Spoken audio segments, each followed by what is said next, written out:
Glory, glory, Sacramento. Hello, and welcome to the 916 Republic Podcast. I'm your host, Nolan. Tonight, I'm joined in the studio by two lovely gentlemen. The first, seated across the table from me, is Scott. Scott, how are you doing tonight? I'm doing good. You know, Good, it's yeah. a few days from Christmas. I don't know what day this episode's coming out, but it's a few days from Christmas, and yep, you know what? It's coming quicker Yeah. than I thought. So it's Sure good. is. It's Is good. your shopping done? Yeah, I think I'm gonna get my wife something, and we said we weren't gonna get each other gifts, so I'll just get her like maybe like a card, and then I don't know, try to do something fun, like maybe a fun activity that doesn't really cost a lot of money. I don't know. We'll figure it out. So yeah, Tickle fights. Those are always fun and low cost. Fun and exciting. sure, Nolan. Okay. Also in the studio with me, sitting to my left, is Zach. Zach, how are you?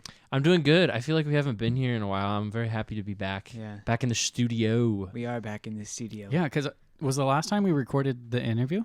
Yeah, it I was. believe Yeah, it was. yeah. So we haven't been in the studio the in a while. actual Creepy studio. Harry Potter closet. Yes. Yeah. That was fun times.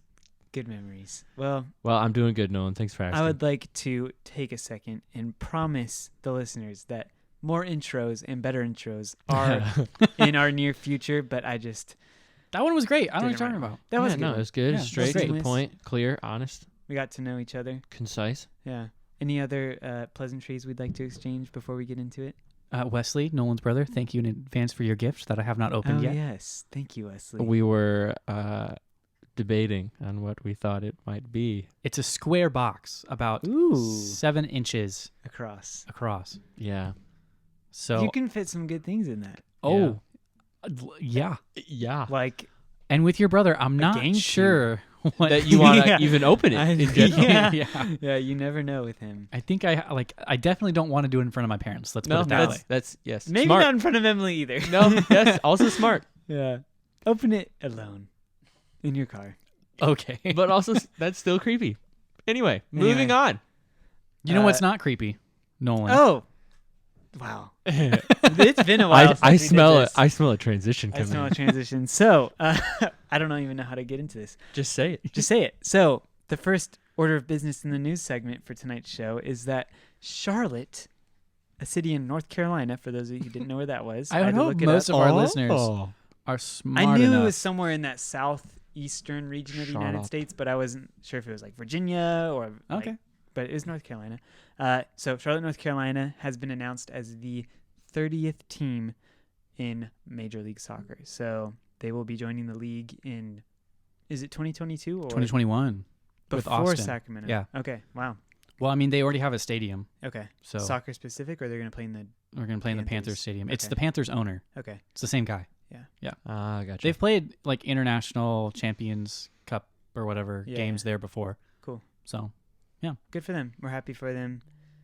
Probably won't play them too often in MLS, but still good to have another team in the league. probably about once a year. Okay. So, Fun. Also in the news, this is on a bit of a sadder note. There will not be a NWSL team coming to Sacramento for at least the 2020 season. The league released a statement indicating that they will not be expanding past their 9-team league in the coming year, but the option is still open for future expansion projects. yeah, and Should it be I saw on 2021? Twitter I saw on Twitter that people expect an announcement from Sacramento like early 2020 about the 2021 season. I also saw on Twitter that the thing holding up the announcement from Sacramento, I guess their agreement was the CBA negotiation. Like they wanted to see how the CBA negotiation played out. I don't know what the specifics they were looking for were, but they wanted to see how that played out. I think probably specifically with player salaries. That's my guess. I'm not sure. Maybe it's because they want to spend more money. And if you're like, hey, if you're not serious, then we're not coming in. Maybe they don't want to spend more money. I'm not quite sure. But that seemed to be the thing holding them up. So we'll see maybe January or February. What is this, the CBA? So like, okay, so without getting into too much weeds, Major League Soccer players are paid through Major League Soccer. U.S. women's players, like the international US team player, WNT.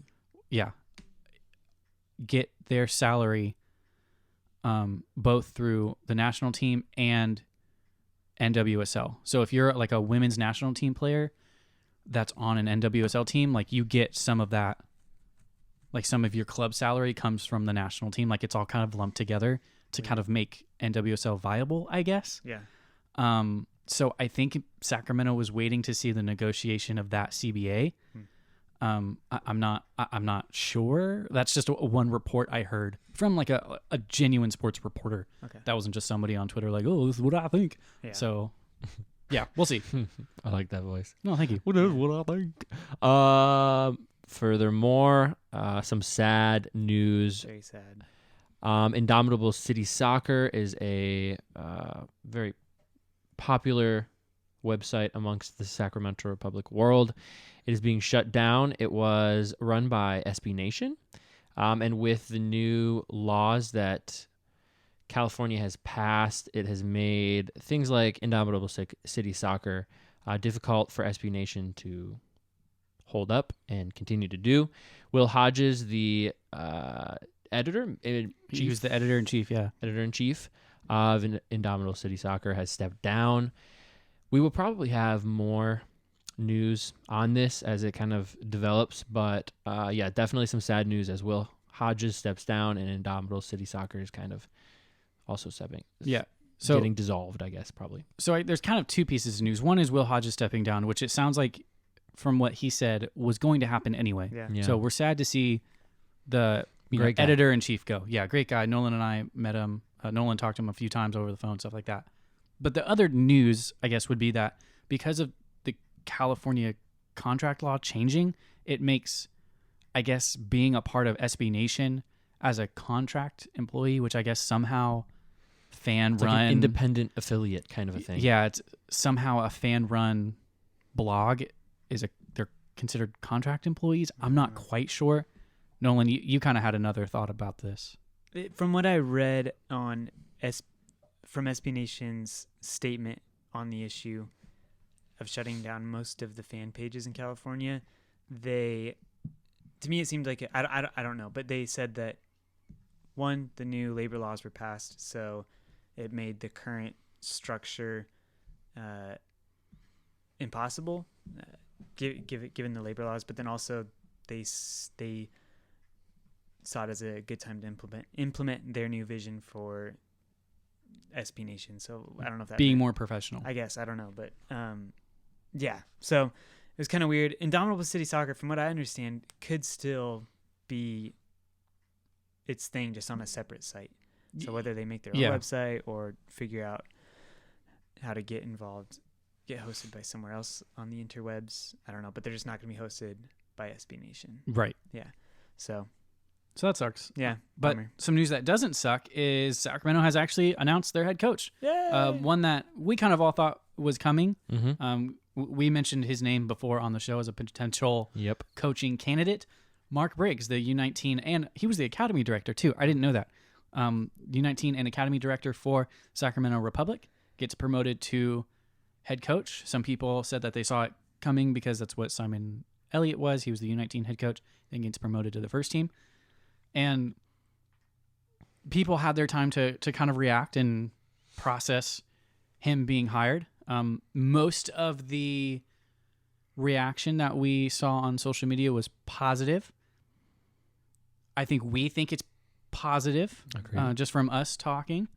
Yeah. And there were some people that didn't see it as quite so positive.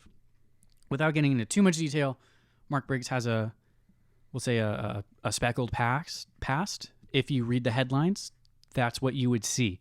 Mm-hmm. There was some abuse allegations between him and his partner, girlfriend, or I'm not quite sure what their status was. There was some cases brought against him back in, I believe, of May of 2018. And because of those headlines, I think people associate Mark Briggs with something that he may or may not be. So because of that, there was some backlash. Fast forward a couple days after his announcement, maybe even a week after, Kevin Nagle gets on Reddit again. Oh, yes. Oh, man. And we love when Kevin We Nagle just do. gets on to Reddit. I And love it. spills that good old Sac Republic tea. Yeah. So on one of the threads, the one specifically talking about Mark Briggs's legal past, Yeah. this is what Kevin Nagle says. And I quote, "Everyone on this thread, dash mark. I can tell you we exhausted an unbelievable amount of due diligence and resources on this, and we would not have engaged him had there been a scintilla. What Yes. was that word, Scott? Scintilla, Scintilla. Which means which is a like a small, is it or- skin or minute scintilla? amount. sorry, scintilla. Did I say Scintilla. skin? Yes. Yeah. Sorry, scintilla. scintilla. I don't know what English is. Yeah. If you know the word scintillizing, Oh, yeah. That has nothing to do with I this. don't think it Nope. has I don't anything to do with it. Yeah. I just wanted to see if you guys. Yeah. Yeah. If you know that word, that won't help you here. yeah. It basically, Scintillating. scintillating. It's basically just like a small breadcrumb or There wasn't even that. like a very puny amount. So there was not even a puny amount. Yeah. of is what he's evidence. saying here. Yeah. All right. Continue your quote. Of evidence pointing to any domestic violence, any was capitalized. It was. Yes. What is publicly written does not include aspects of the entire story. We are 100% certain he is a man of high quality and high character and will be a great coach. Parentheses. As a sidebar, he was sought after by several teams. End parentheses. So apparently he's wanted. New paragraph, which is just a couple sentences. As someone whose mother endured domestic violence at a time when it was seemingly acceptable, parentheses, I will never figure out, That. I will never figure that out, Yeah. close parentheses. My tolerance for such behavior is zero. Zero! End quote. Yeah. Yeah. So we're not making fun of domestic violence. Not at all. That's not what we're saying. What we are saying is we love that Kevin Nagle gets on Reddit. Yeah. who's now, I guess, technically just the owner of the USL franchise, not the owner of the MLS team. Really? So he's somehow, he technically sold the team Yeah. to MLS. the two guys. Yeah. The two guys. Matt Alvarez and the rich white one. What is his name? Ron Burkle. Burkle. There it is. Burkle. So we just love that he gets on and spills the tea. Simple as that. his verbiage is beautiful. It is It so is. good. I learned a word. I did. Scintilla. So again, like we don't want to make light of this. Not at all. So bringing it back down to a more serious note, Absolutely. I am inclined to believe Kevin Nagle. Mm-hmm. If he truly believes that there was no harm done by Mark Briggs in any way, then I'm going to back that until proven otherwise. Because now we have the legal cases being dropped for lack of evidence. We even have some... And to be clear, it was one case. It was wasn't one several, case. It was one. It There was one case incident. with... Well, it was one Or not case with incident, two but one incidents, case, two yeah. reported incidents. Yeah, sorry. One case, two reported incidents. From Again, the same person. Yeah. dropped. And then there was even a report that came out afterward that this person that reported the alleged crimes has a history of doing this same thing different places in the country and with similar results, I think. I couldn't go back and find that article, but I did see it again on Reddit and it jogged my memory. So all this is to say, I think we're going to give Mark Briggs the benefit of the doubt for now, unless something else, new evidence, whatever, comes out again. Yeah. Do we agree on that? Am I reading which I this think correctly? is fair. Yeah. No, Yeah. and I don't think that it's completely. I don't quite understand the relevance of saying like trust me, he's a man of high character and sidebar who was sought out by several other teams. I think he's saying like other guys have vetted him and they've cleared him. So and he wouldn't be working with kids with the U19 team if he was a harmful criminal. So that's a really good point, actually. yeah, like you have to have gone through some serious background investigation to be able to work with young people. But anyway, not that the system can't filter out all the whack jobs that are out there, but I think the systems that are in place would have caught it before then if he truly were what some people have alleged he is. So One person. yeah, one person. So I think that it is safe to say to just trust the people who vouched for him and trust his own testimony. And Yeah, and even if you don't trust Mark Briggs Yeah. right off the bat, I think we would all say that we trust the other people at the club that have Mhm. done the hiring. And have done the vetting. On the field results aside, I don't think they have ever hired someone that isn't just a quality human being, like Yeah. at their core, morally. And I don't think they would abandon that now. So, No. speaking Agreed. of hiring quality individuals, Yeah. Ah, yes. Declan Keenan has resigned. We Yes. know him. We don't love him. He's getting older. I mean, he's not young, okay? But like a nice fine wine or perhaps an aged oak tree, Yeah. he is beautiful to look at stationary. Yeah. And very bitter to the taste. Uh, Inside the box when the game's on the line. yeah. So I think this is a smart signing if you're really expecting him, again, as we've said before, to not be the guy. Yeah. But if he's someone that can teach the other young people, smart signing. And if he plays 15 games, I'm okay with that. Yeah. I'm not. If you're expecting him to play 40 games this season, that's a problem. All right, look, youngins.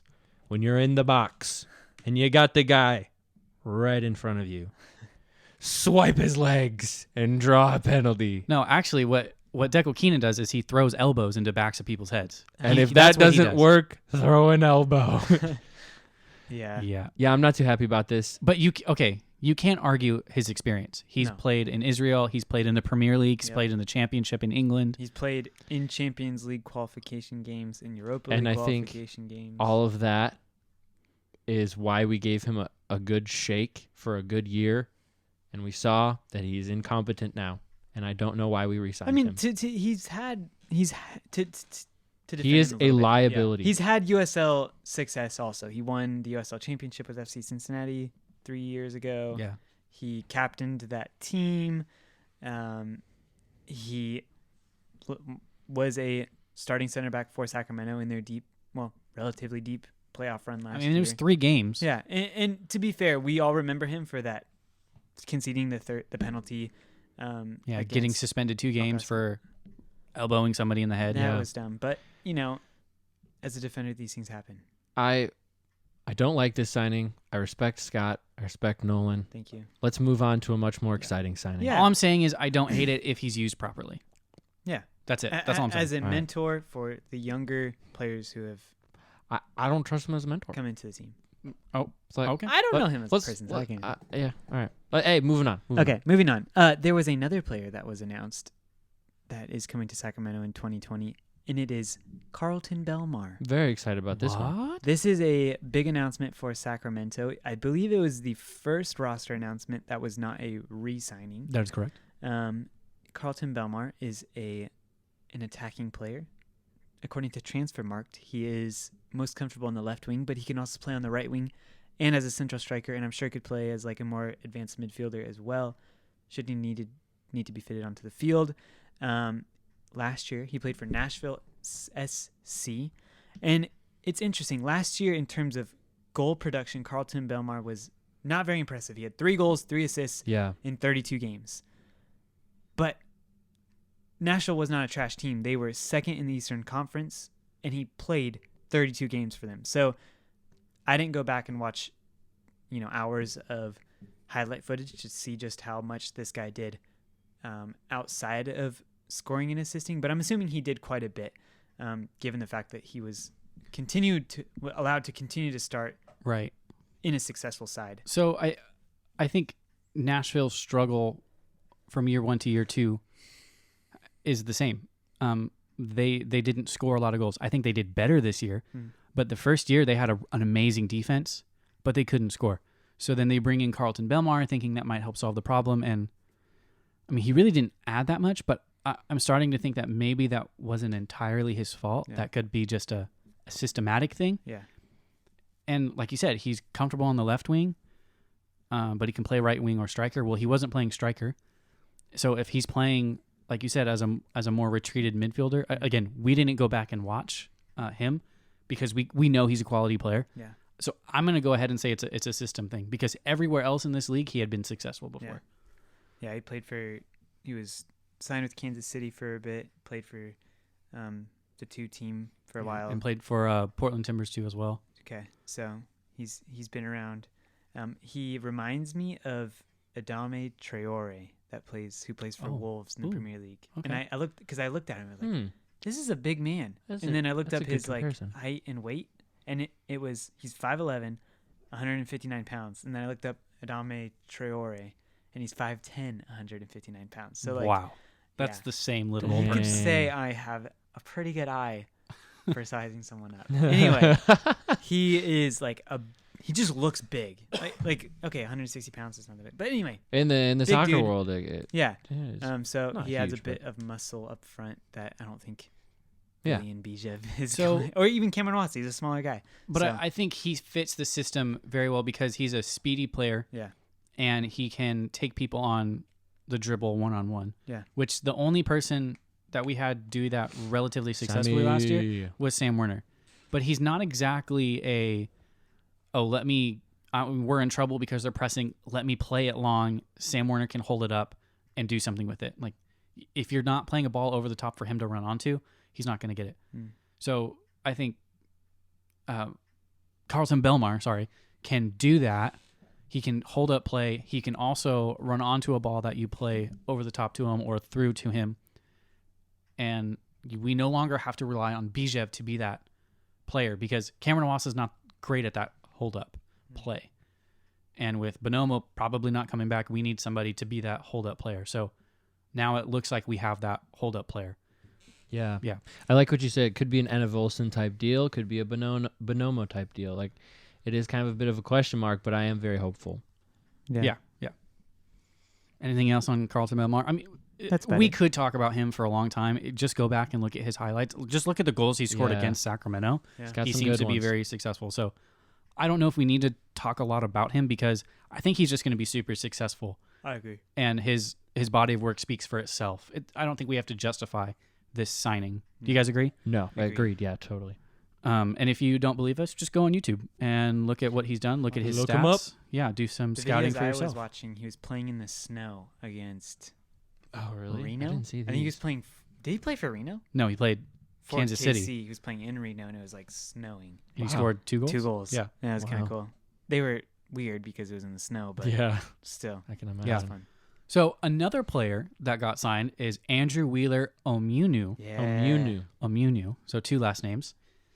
And from what people were saying, again, on social media, this was like, oh, yeah, we finally have our Jeremy Hall replacement because he plays central defensive midfield. And, we needed that guy. And he plays a lot. He's a very versatile player. So we went back and watched I mostly watched his time at Phoenix. So he appeared in 5 games for Phoenix, on the bench for 6. So, he was there for 6 games. And I watched mainly those minutes, but I also went back and watched all of his games in USL, like just the start of the game, to see where he was positioned. So from between 6 games with Phoenix last season and 10 games with Atlanta United 2 this previous season, his positions are central defensive midfield, central midfield, left back, and right wing back.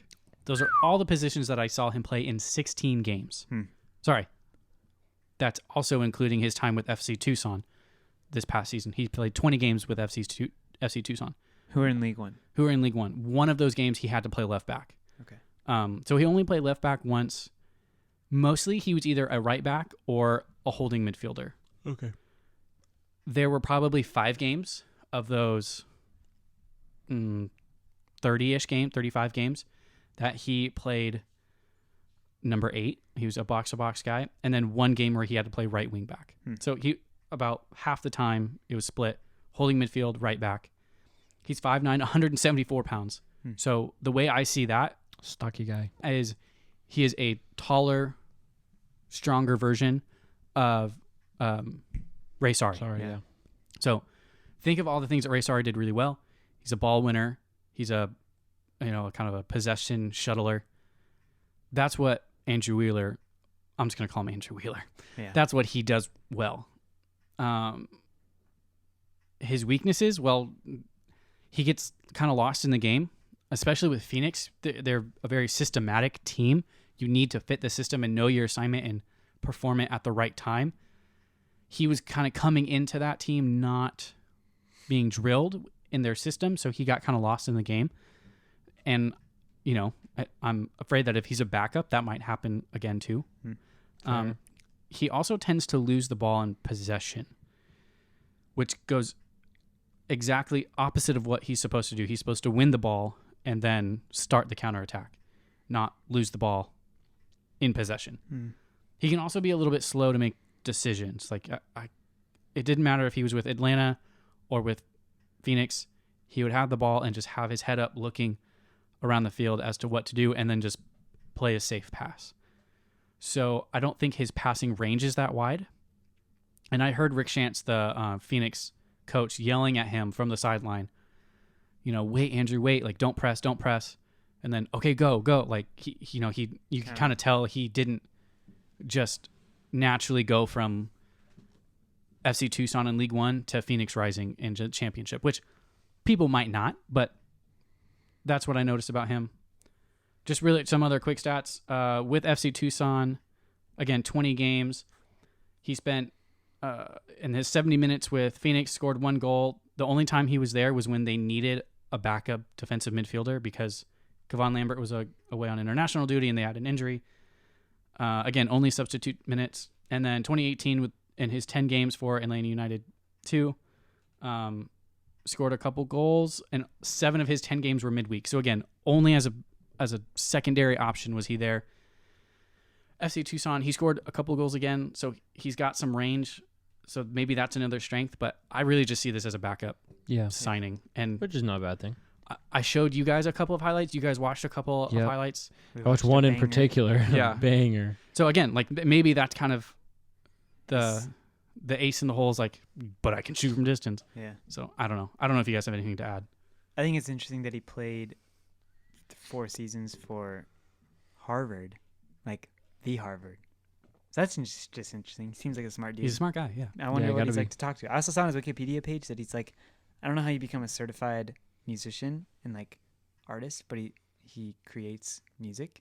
So that's interesting. He has interests outside of football, which is always good to see. He's Sounds balanced. like an interesting He's a true Renaissance man. Yeah, true Renaissance. I think he could be a cool person to talk to.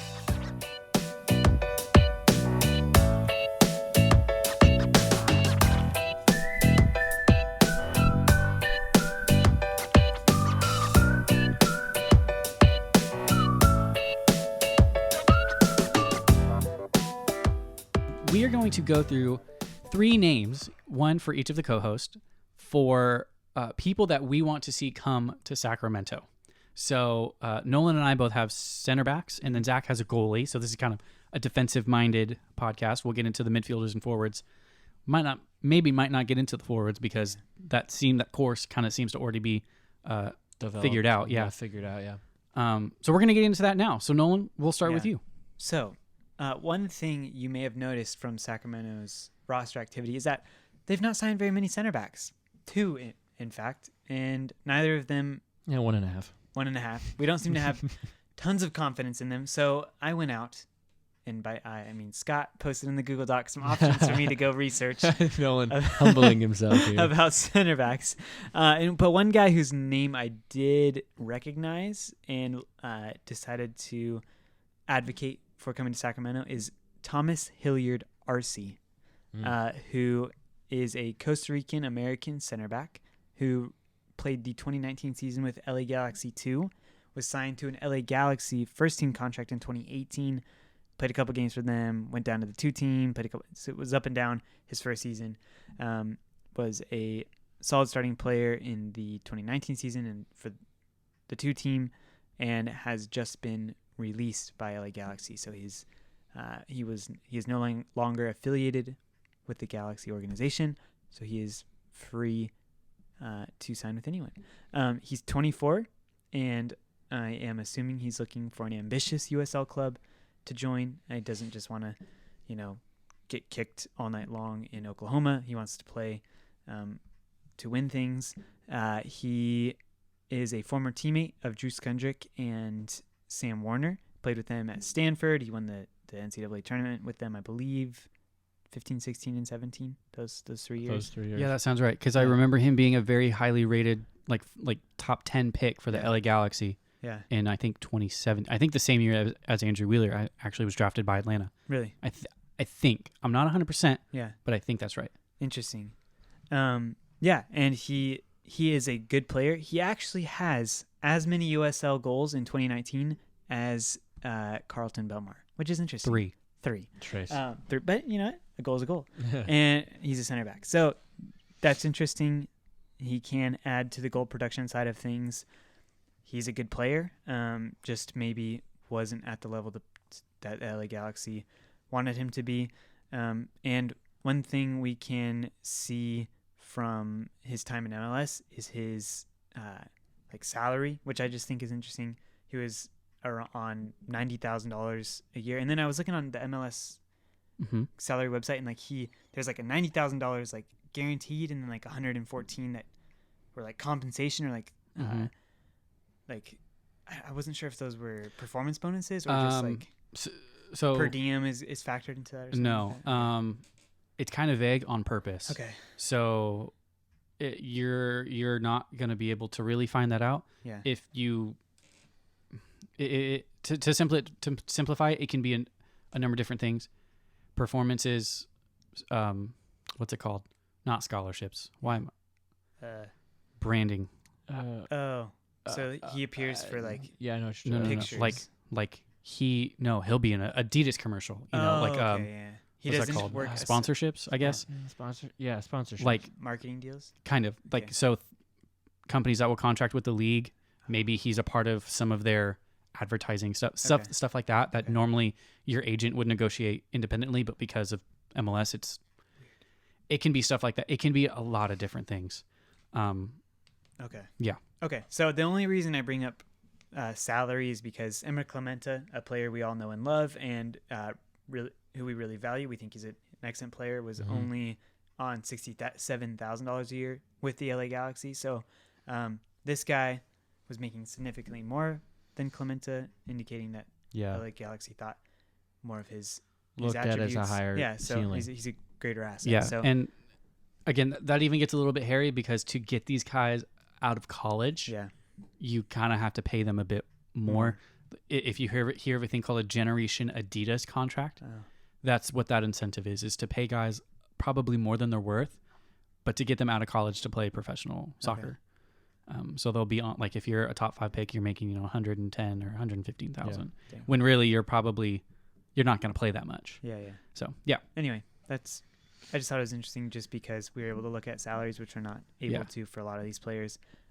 But pay attention. This is kind of a side note, but pay attention to the developments with the USL Players Association, because I believe that's something that they're working on, making contracts and salaries public. So and just really quickly on him, if you go back and watch LA Galaxy 2 games from this past year, you're going to see him out on straight islands because the Galaxy general manager is Dutch, so it's a 4-3-3, and they throw numbers forward, and it's possession and movement and all this kind of stuff, and it leaves your center backs out to hang. So on counterattacks, which happened a lot this year, because especially for LA Galaxy too, because they're playing with legit high schoolers, right? They're super talented high schoolers, right? But they would lose possession. So then Thomas Hilliard, Arce, and whoever the other center back were just left basically to put out fires. So if you oh man, this guy sucks. No, actually, if you look at his passing, it's pretty good.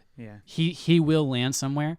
This would be a great spot for him to land at. It would. Because he's that kind of bridge in between a Matt Mahoney level player.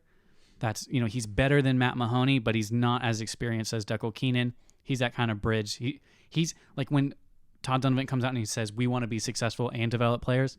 That's what this is the guy. This looks like. About. Yeah, he's a successful player that could also develop. So that's awesome. That's a great pick. Thank you, Scott. That honestly was probably was like in my top 3 of like, Yeah. oh, that'd be amazing if this guy could come here. Yeah, I actually learned of him first through Sam Warner's Instagram story, because when Sacramento went to LA to play the Galaxy 2, he was like, reunion with my best friend, and then he had pictures of them together. And he's like, I remember reliving that. the memories Oh, yes, of the yes, yes. Stanford days. And I then think it's you like, showed me that. yeah.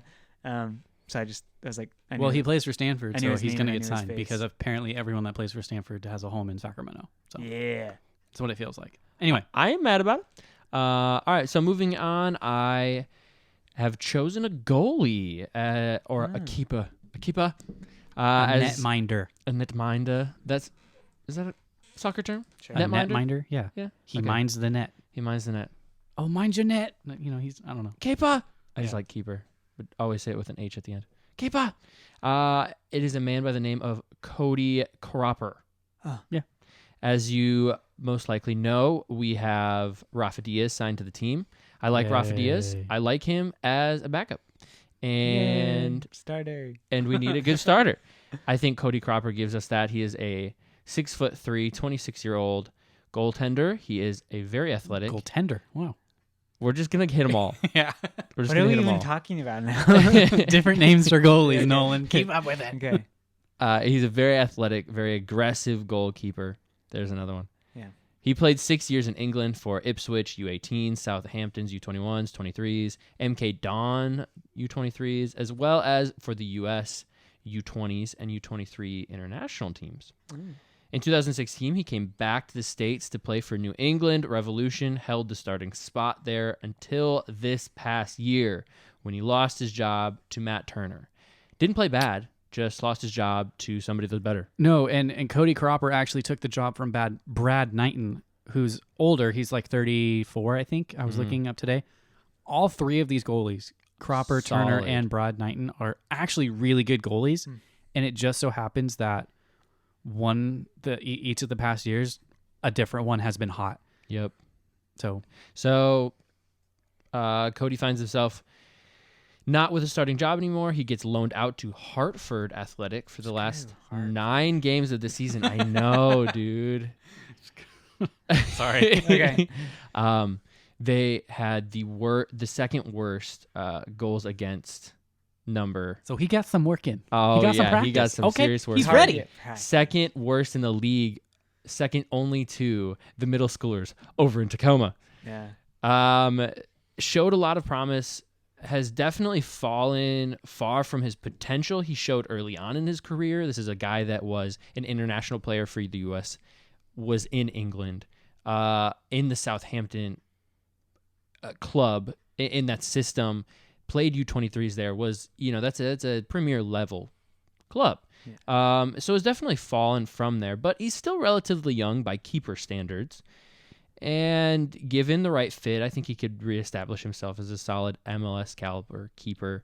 Sac Republic, I think, offer him a great situation. Yeah, and if he doesn't get signed by a Major League Soccer team, this has to be probably the most attractive place for him to land. Yep. Other than going, Charlotte. I don't know.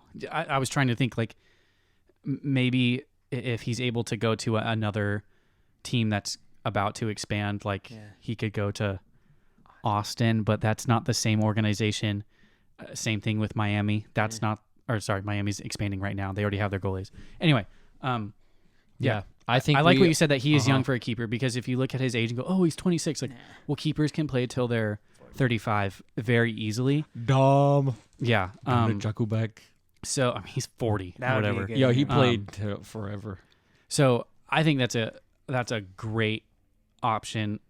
And I really, the thing that I remember about Matt Turner was in the same kind of vein as Josh Cohen, was the like kind of acrobatic diving save. Like This is Cody. yes. Yes. Sorry, not Turner. I was looking at the name Turner on the screen. Yeah. What I remember out of Cody Cropper from not this past season because he didn't play, but the season before was like kind of those like, oh my gosh, like How? that was an amazing, like just like cat like Yes. dives across the. He gives like, you that. yeah. That's what I remember. Like that's the thing when I was when I would go back and look at the New England Revolution highlights. And he didn't even play the full season. He played 20 games. So he won that from Brad Knighton. Or maybe it was even Matt Turner. I'm not quite sure. So, yeah, that would be I think that'd be a great signing. And I think that would almost solidify the back line maybe even more than bringing in a center back.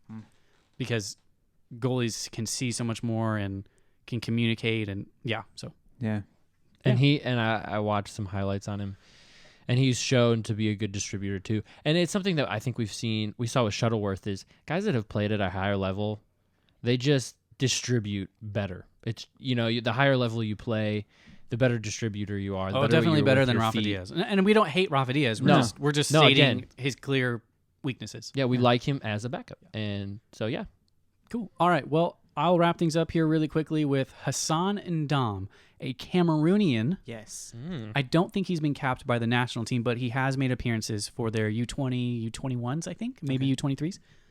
He came through the New York Red Bulls system, played a few years with Red Bulls 2, then signed a contract with the Red Bulls first team.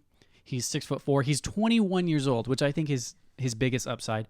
He was selected by FC Cincinnati in this past year's expansion draft. Poor guy. So again, new team comes in, you have an expansion draft, they get 5 picks. FC Cincinnati, I think, took him with their last pick.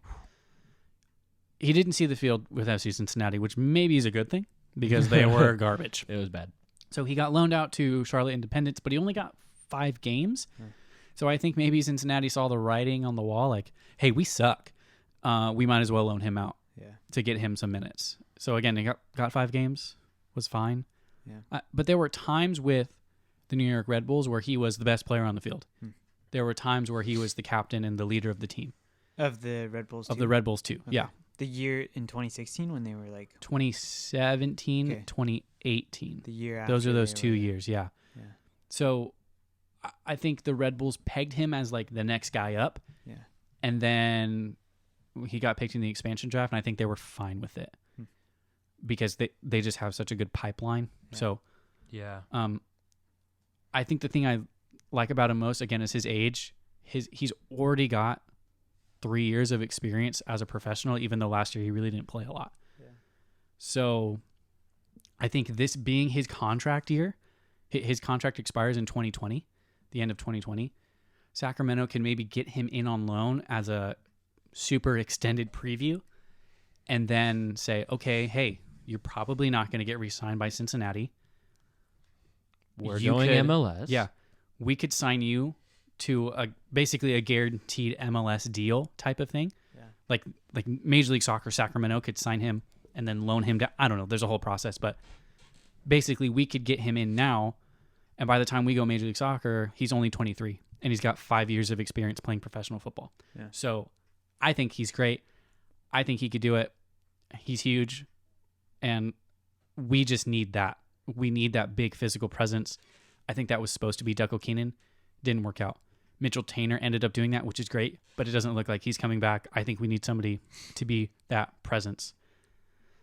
Do we want to take a second to talk about Hayden Sargis? Yeah. So, really quickly, Hayden Sargis comes from the academy. Follow him on Instagram. We think that he could potentially be this other signing at center back that we're hopeful. Yeah. That the team brings in to be a depth piece and to get real, actual professional minutes. And now with the appointment of Mark Briggs, this seems more feasible, given that Mark Briggs has worked with him for a year and a half, 2 years. Yeah. So he's comfortable with the coach. They have a relationship, which Simon Elliott also had with the younger players. But for some reason, he didn't play them. No. Unless Like they at played. all. Yeah, so we've talked about Hayden Sargis before.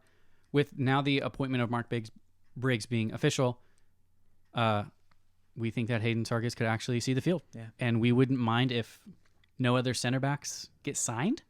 If it's just Hayden and then they figure it out, maybe. Yeah. I'd be okay with that. I wouldn't be ecstatic, but I'd be okay.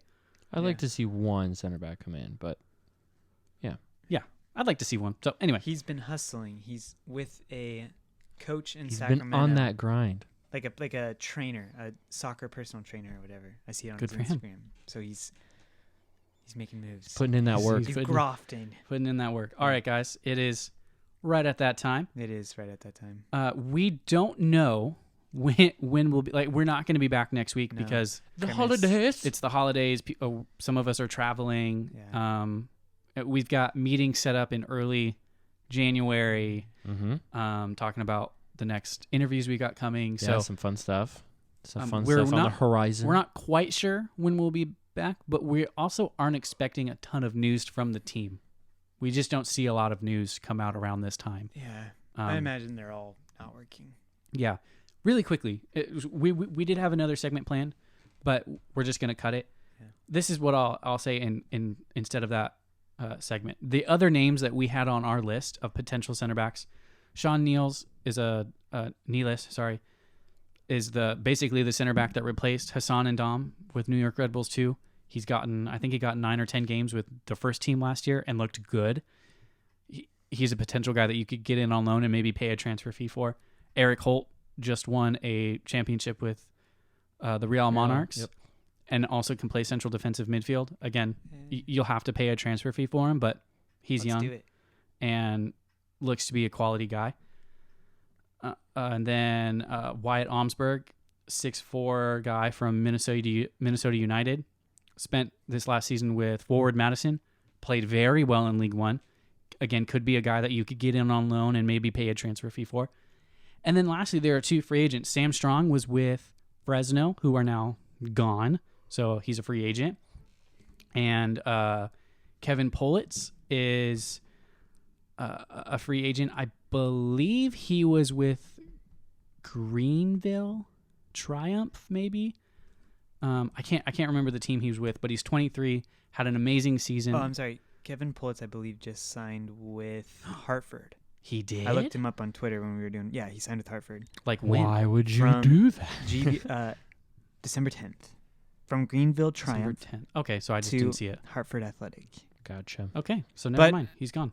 Hartford is kind of like the We could pay them like $1 and low they'd be like, budget, yes. low budget. They're like the Oakland Athletics. Oakland. They're not even not successful. No. They're like the They like at least have Moneyball. the dollar. They're like the Dollar General of the USL. You're not even USL. the Dollar Tree. No. You're the Dollar General. Dollar General. Okay. No, it's the 99-cent store. That's it. 99 Not even a cent dollar. store. You're Yeah. 99-cent store. Yeah. Okay, well, take him off then. But so those are some other guys that if you see that name sign with Sacramento, be happy. Or if you see them, hey, we got this guy in on loan, be happy. Yeah. That they're a good center back that fits this kind of mold of 21 to 24-year-old.